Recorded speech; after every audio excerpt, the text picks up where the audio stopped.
Bonjour, bonjour, dans ce nouveau live. Pour ce nouveau live, on va commencer euh, l'épisode 12 de la salle des profs. Épisode 12 déjà, dans lequel je vais avoir le plaisir d'accueillir Amel. Donc, j'attends qu'Amel se connecte. Bonjour, bonjour. La partie technique est toujours la partie qui fait peur. Ok. Alors, est-ce que il y a des gens qui vont se connecter? Alors, ce qui m'inquiète, c'est qu'Amel n'est pas là. Ah, Amel, tu es là, tu es là. Est-ce que tu peux me demander à rejoindre, s'il te plaît? Sinon, je pense que je peux aussi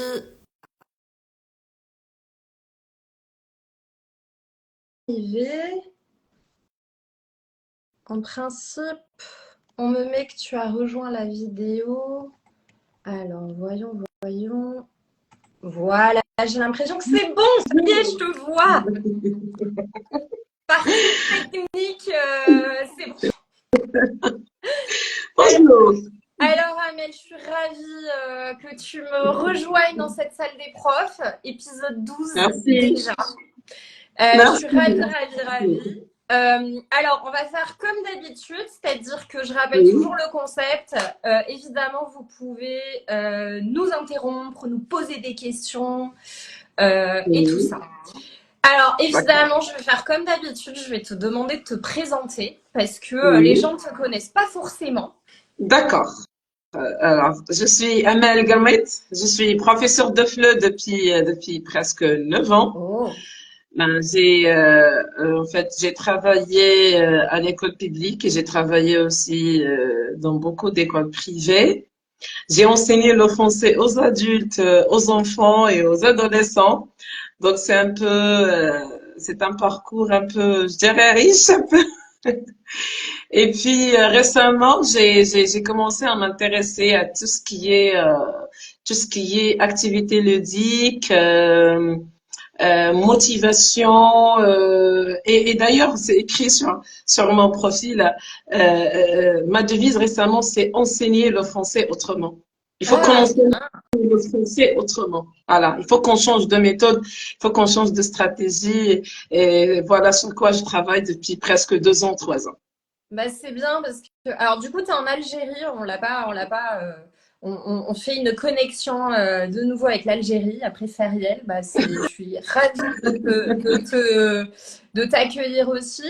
Et du coup, tu as Oui, cité, t'as cité finalement le thème dont on avait envie de parler toutes les deux, qui était finalement la motivation.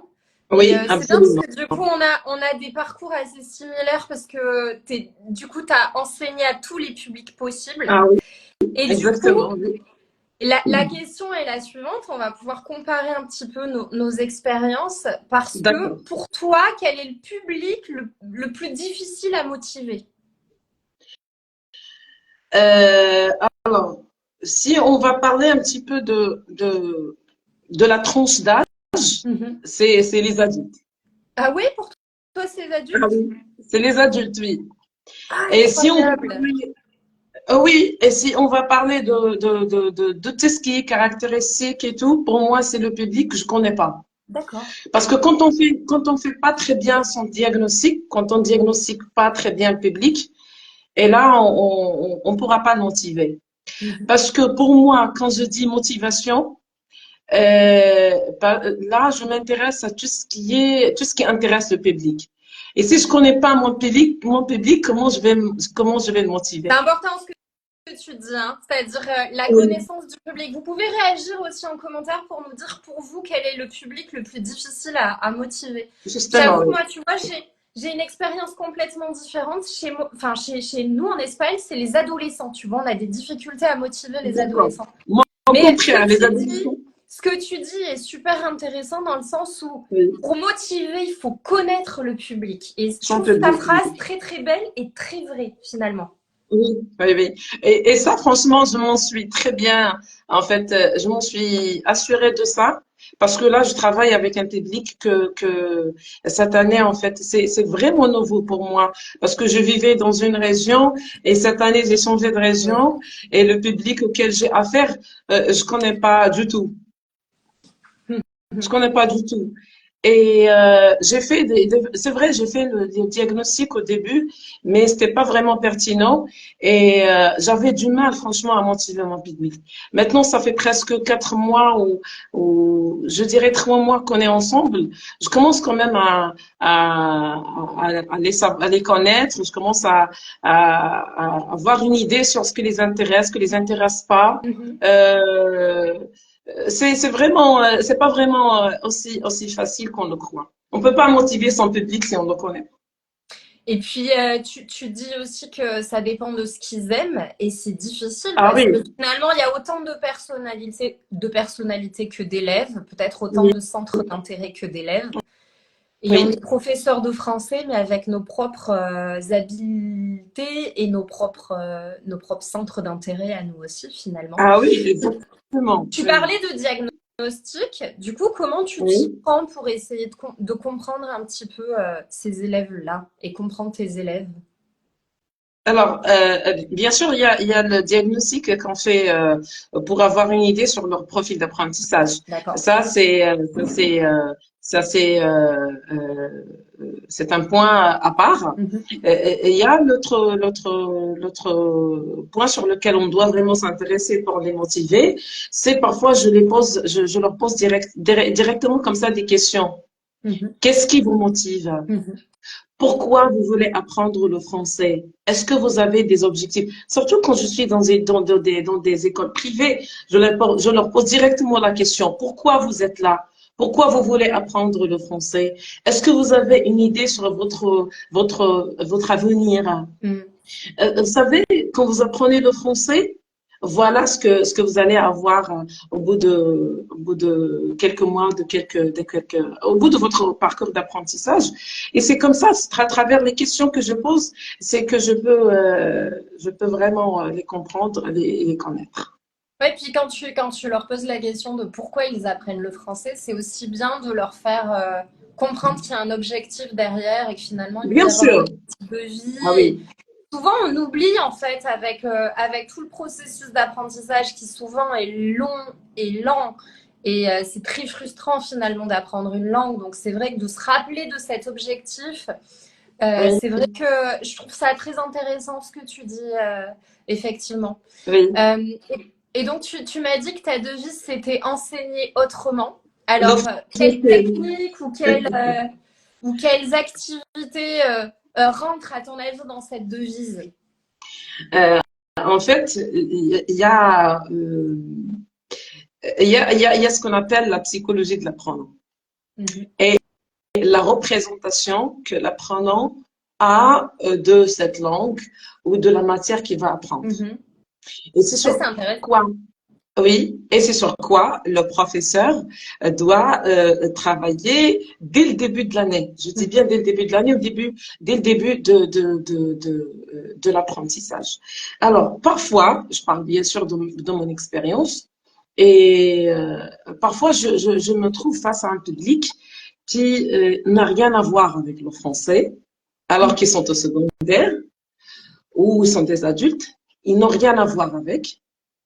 Et puis, c'est un public qui a une mauvaise représentation à propos de la langue.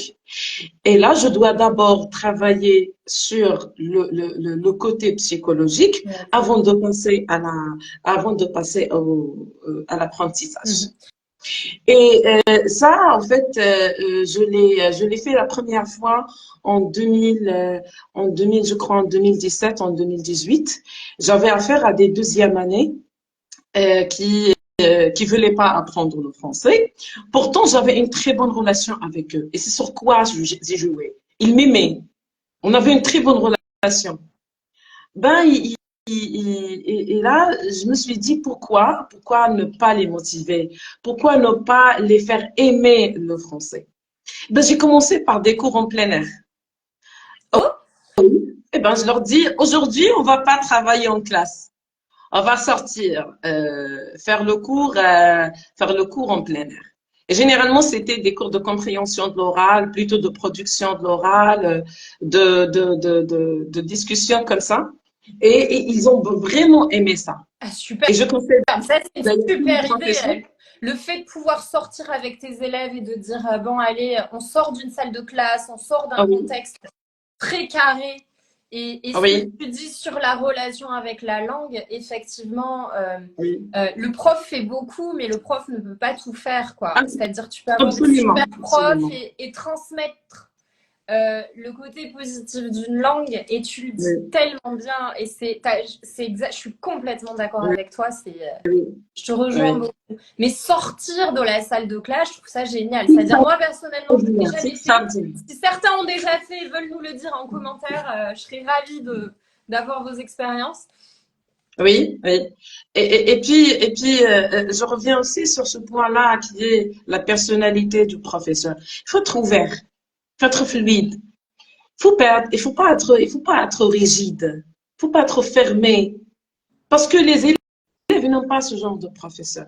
Surtout ces dernières générations-là qui sont trop accrochées à tout ce qui est intelligence artificielle, à tout ce qui est réseaux sociaux. Bien sûr, ils peuvent pas. Comment veulent-nous, comment voulons-nous enseigner le français à des enfants, à des adultes qui sont toujours connectés à des réseaux sociaux et qui font des connaissances et qui ont des amis de partout. Mm. C'est Et là, et là vraiment, il faut se poser toujours la question, qu'est-ce qui motive ces mm. apprenants?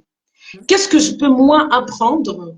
Bien sûr, je parle bien sûr du côté psychologie. Qu'est-ce que je peux apprendre pour justement avoir une bonne relation avec mes apprenants et les transmettre le savoir le plus normalement du monde et le plus aisément du monde. Ah, puis c'est difficile, hein, parce que c'est vrai que tu soulignes encore une fois le côté très psychologue de l'enseignement. Ah oui, Et tu sais que des fois, je me dis que dans nos études et dans nos filières pour devenir prof, on devrait avoir des cours de psychologie. ah oui. Moi, j'ai fait l'école normale. Ok, Et ok. on a fait le module de la psychopédagogie. Ah, Et je me rappelle très bien, il y avait une professeure qui disait tout le temps, le professeur doit être pédagogue ouais. avant qu'il soit, pardon, il doit être psychopédagogue avant qu'il soit professeur. Et puis, ce que tu dis, c'est vrai aussi, c'est-à-dire que tout le monde n'est pas pédagogue et tout le monde n'a pas cette capacité. Je pense souvent à des... On peut avoir une maîtrise totale de la matière qu'on enseigne, Oui, ce qui va être le cas de tous les francophones. Enfin, en soi, un francophone, il maîtrise la langue, donc il maîtrise ah la oui, matière. Mais transmettre, avoir cette capacité de transmettre, d'expliquer, de réexpliquer, je crois que c'est pas donné à tout le monde, hein. ah, Et du tout, tu dis du tout. cette ouverture qui est super importante, c'est pareil, Oui. je pense que tout le monde n'est pas capable de l'avoir. De faire, absolument, absolument, oui, Mhm. oui. Il y a une autre technique aussi que j'utilise avec mes apprenants, peut-être, vous n'allez pas me croire, mais c'est ma voix. Ah, Ma voix, oui. Parfois, je change, je leur dis, je vais vous donner un exemple. ouais, Bah, quand ils sont fatigués, quand ils veulent pas travailler, bah, je leur dis, euh, est-ce qu'on peut travailler? Est-ce que vous êtes prêts? Ben, je vais changer de temps. mm, Et ça, c'est tout le monde maintenant qui se réveille, c'est tout le monde qui rigole, c'est tout le monde qui est motivé pour travailler. Madame, répétez, répétez. Et moi, justement, je commence à répéter. Est-ce que vous pouvez ouvrir vos cahiers? Est-ce que vous pouvez faire ceci, cela? Parfois, c'est la voix d'une enfant. ouais. Ça les motive beaucoup. Vous pouvez pas imaginer, ça les motive énormément. Oui, puis c'est très maternel au Oui, final, c'est-à-dire que de voilà, se oui, mettre à oui, leur niveau, ça rassure forcément, c'est clair. Mais oui, ça va oui, avec la psychologie finalement que tu dis et que tu utilises, c'est-à-dire te mettre à leur niveau et t'adapter absolument. à leur état d'esprit finalement Ah oui, c'est très actuel. important. C'est très important. Il y a aussi un autre point très important, c'est le mouvement. Mhm. surtout dans la compréhension de l'oral, pardon, dans la production de l'oral. Mhm. Il faut pas oublier cette notion de mouvement. Il faut que l'apprenant bouge pour pouvoir parler. J'ai assisté en 2022 à un congrès, à une communication en fait, qui était présentée par une professeure à l'université ici de Sétif. Et elle a parlé du théâtre. Ouais. Et elle a dit, on peut pas demander à l'apprenant de parler si on le met pas dans une situation où là, il doit bouger.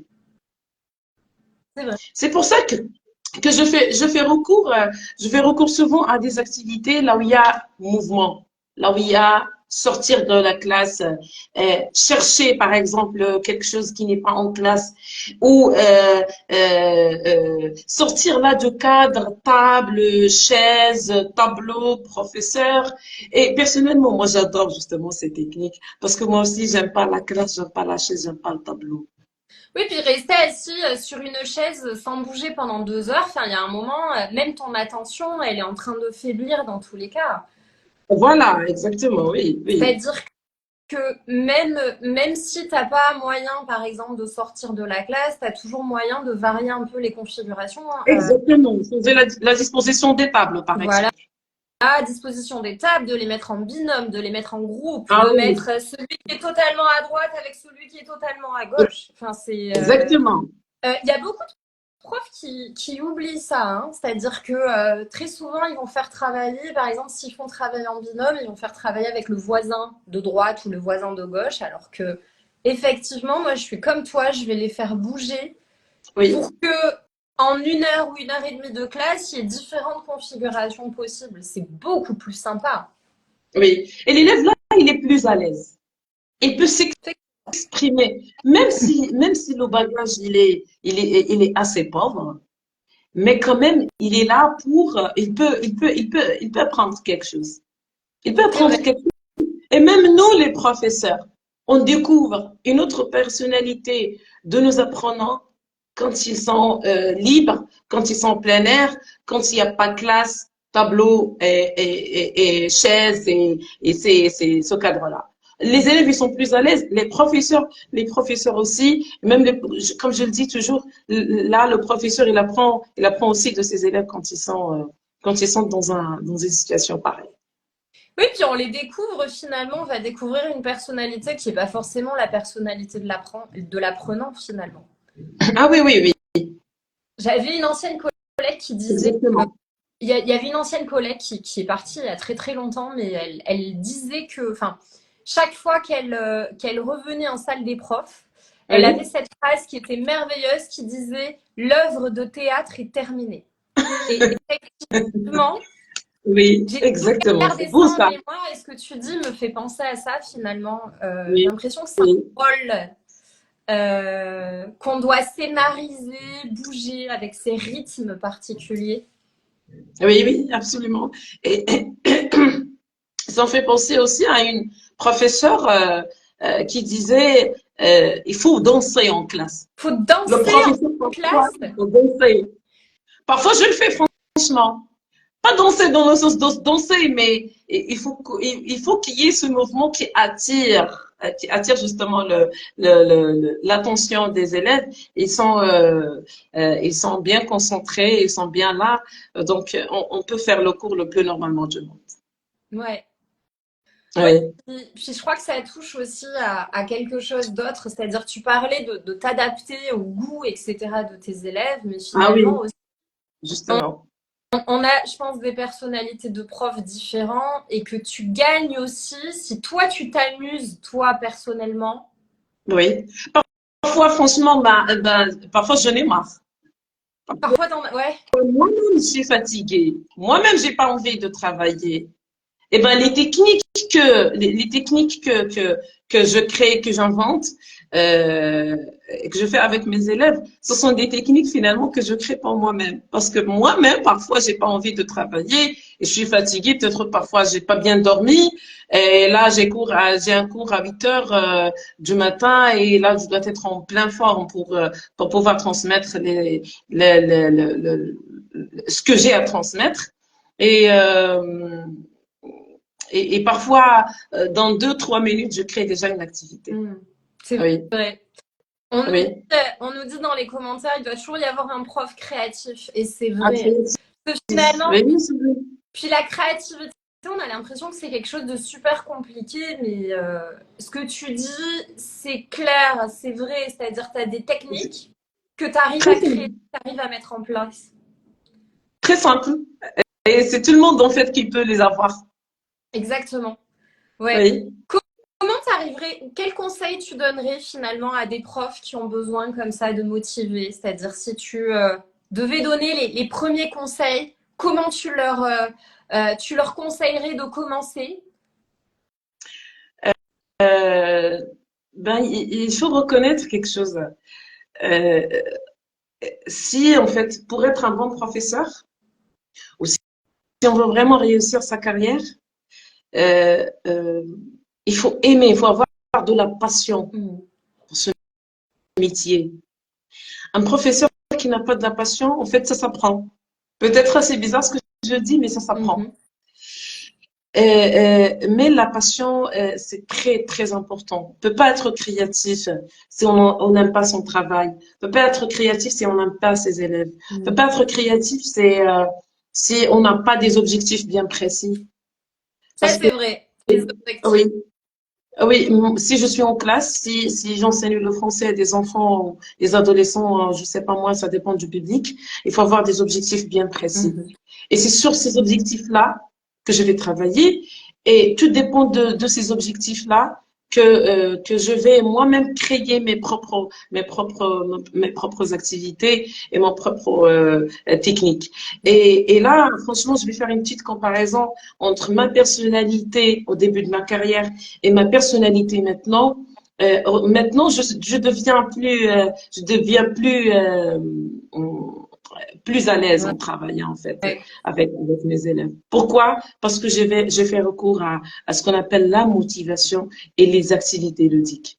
Parce que si on travaille toujours avec les mêmes méthodes, c'est toujours le même programme, c'est toujours le même public, c'est toujours la même classe, là, on s'ennuie et on pense certainement à bâcler le travail. On le fait, enfin, on le fait pas peut-être exprès, mais avec le temps, on le fait comme ça sans faire attention. Ben, la motivation, les activités ludiques, la création, c'est les clés justement euh, pour être à l'aise, tout simplement. Voilà, pour travailler dans de bonnes conditions. Ouais, puis tu cites quelque chose d'important, c'est-à-dire que effectivement, la variété, c'est la clé, mais c'est pas seulement la clé pour les élèves, c'est aussi la clé pour le prof.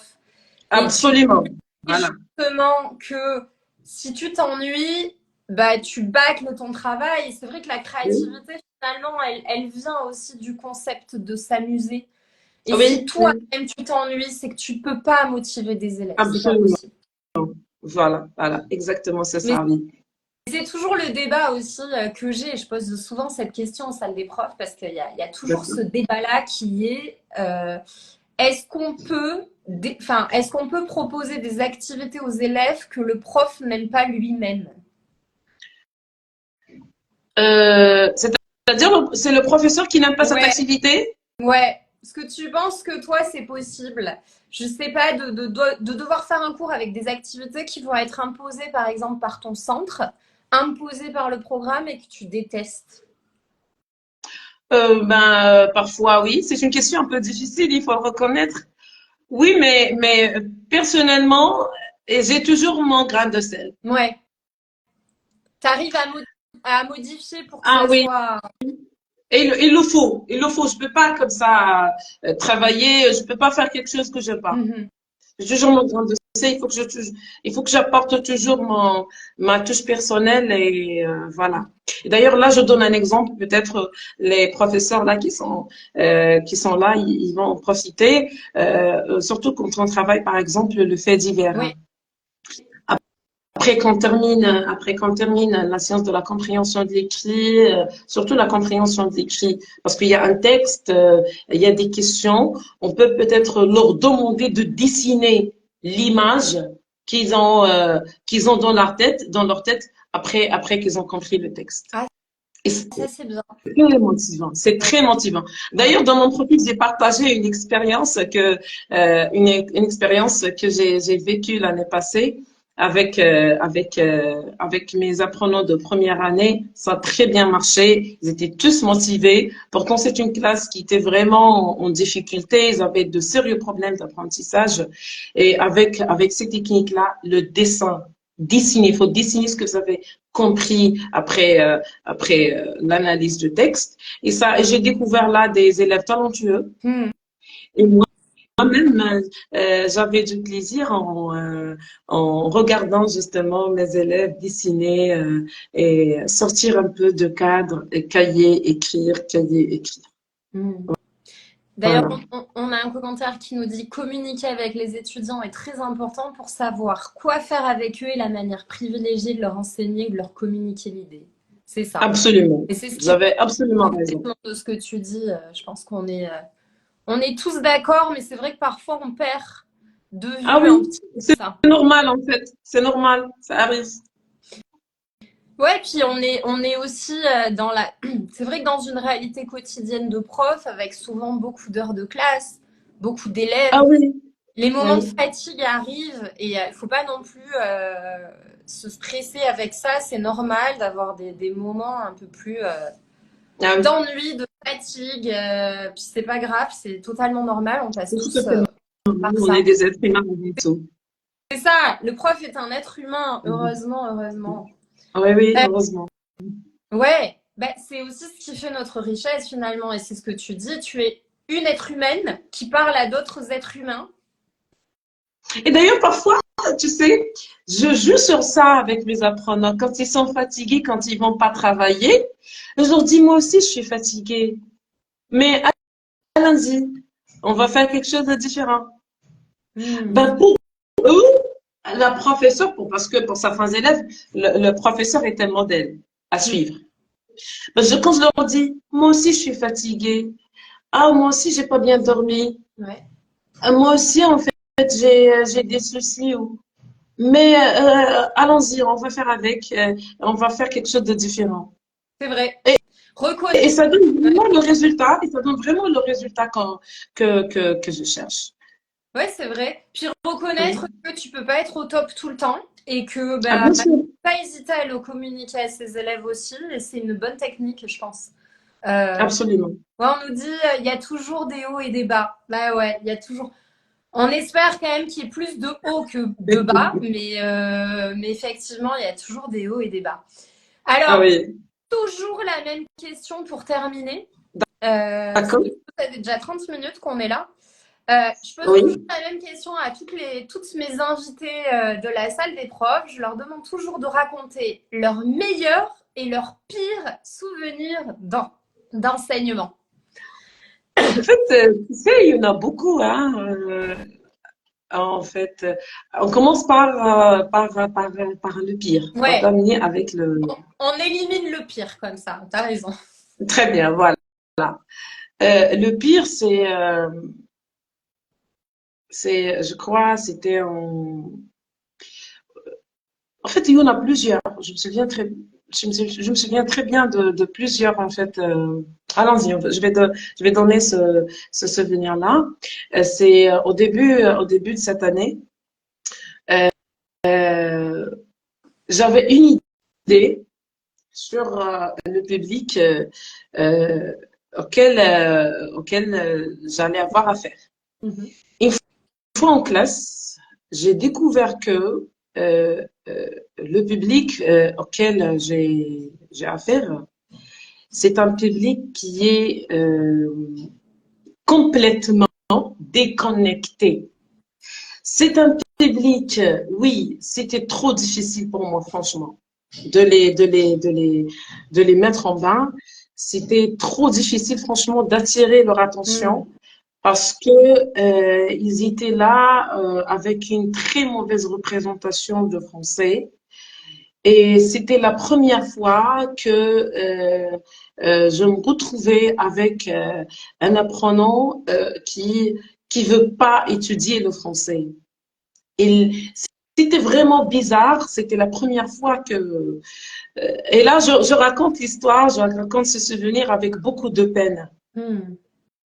Parce que c'est vrai, j'avais affaire à des élèves en difficulté, j'avais affaire à des élèves qui n'avaient rien à voir avec le français, mais cette année, c'était vraiment exceptionnel. D'accord. Mais finalement, je suis arrivée à relever le défi et j'ai réussi quand même à les... c'est ce qui fait plaisir. Ça va maintenant, ça fait 3 mois et 4 mois qu'on est ensemble et ça Ouais. marche très bien. Ça fait partie des grosses victoires. Du coup, quand tu arrives Justement. à intéresser un truc Oui. comme ça, tu te dis c'est bon, c'est Ah bon. oui, oui, oui. J'ai Ils des ont tous, années. Ok. ils ont tous un petit carnet sur lequel ils écrivent ce qu'ils apprennent quotidiennement, leurs victoires, et ça me fait vraiment plaisir. Parce que je suis arrivée à les motiver, je suis arrivée à attirer leur attention. Et pour moi, c'est une très grosse victoire et j'en suis très, très contente. Ah, c'est super. C'est super. Oui, Et oui. alors, un bon souvenir parmi tous les bons que tu as pu avoir? Pas Ah, forcément le oui, meilleur, mais voilà. En fait, c'était l'année passée. J'ai rencontré une élève que j'ai pas enseignée depuis 2016. d'accord. Moi, je l'ai pas reconnue. Mhm. C'est elle, c'est elle qui m'a dit, ah, madame, bonjour, ça va, oui. Et elle a terminé ses études, maintenant elle travaille. Et elle m'a dit, je dois te remercier parce que c'est grâce à toi que j'ai appris le français correctement, bien sûr. Et jusqu'à présent, après toutes ces années comme ça, depuis 2016, je l'ai pas enseigné. Et jusqu'à présent, elle parle de moi à sa famille. Ah, Jusqu'à présent, ah oui, elle cesse pas de cesser mon nom quand on parle de français, quand on parle de professeur. Ça m'a c'est vraiment marqué. Ah oui, depuis 2016. Ça fait presque 8 ans ou 9 ans. Parfois, on n'a pas vraiment conscience de la Ah trace oui, qu'on peut laisser chez un absolument. apprenant. Ah oui, mais c'était très touchant pour moi, très touchant. Ouais. Et puis, Oui. et puis, je crois que ce qui transparaît de tout ce que tu as dit, c'est les rencontres humaines finalement que tu fais et ton intérêt profond pour tes élèves et cette espèce d'amour que tu as pour ces élèves-là. Et ça transparaît vraiment dans ce que tu dis. Et, euh, et finalement, tu résumes le travail d'un bon prof. Ah Tu résumes, je pense, oui, la merci, mission. merci. C'est pas aussi facile qu'on le croit. C'est vraiment quelque chose qui a besoin de beaucoup d'efforts, de beaucoup de sacrifices et de beaucoup de formation aussi, hein, parce qu'il y a des choses qui s'apprennent récemment. D'ailleurs, la grammaire, auparavant, j'enseignais la grammaire comme ça, d'une manière très classique. Mais en 2022, je crois, j'ai fait une petite formation avec Amandine, tu connais. Oui, oui, on a fait Voilà. ensemble. Ah oui, donc c'était enseigner la grammaire dans une perspective actionnelle. Et vraiment, je la salue d'ailleurs parce que on a appris énormément de choses. Et là, j'enseigne la grammaire, oui, mais c'est toujours quelque chose de nouveau, c'est toujours quelque chose d'amusant. On apprend, et on applique ce qu'on a appris, et c'est vraiment formidable. Merci, Amandine. Elles sont d'ailleurs, on va leur faire de la pub, elles sont en pleine semaine des fabuleuses. Ah Donc, oui, il y a oui, oui, plein de justement. super Fabuleuse ateliers. de fleurs. On revient beaucoup sur elles. Et c'est vrai que, bah ouais, tu l'as dit, c'est-à-dire que même les petits éléments, les plus qu'on enseigne de façon traditionnelle, on peut aussi trouver des alternatives qui motivent, qui dynamisent. Et c'est le plus important. Oui, Alors, on va devoir fermer là cette salle des profs. Ça fait déjà 35 ben, minutes. c'est malheureux. Ça passe toujours trop vite et je suis toujours frustrée parce que j'adorerais parler pendant des heures avec toutes les invitées pour l'instant, mais malheureusement, c'est Oui, pas oui. possible. Merci de ta Merci à toi. participation. Vraiment beaucoup aimé parler avec toi. Et je suis sûre Merci. que les personnes qui nous ont écoutés ça sera pareil. Donc Ah évidemment, je vais oui. mettre le replay sur Instagram, etc. Donc réécoutez-nous, posez-nous vos questions. Et puis on va se retrouver pour une prochaine salle des profs. Merci beaucoup. Merci énormément, Amandine. Coralie, je pense toujours à Amandine. Merci beaucoup, Coralie. Merci, ça m'a fait vraiment plaisir. À très très vite, tout le Oui, monde. oui. Bonne À journée. très vite. Bonne journée, au revoir.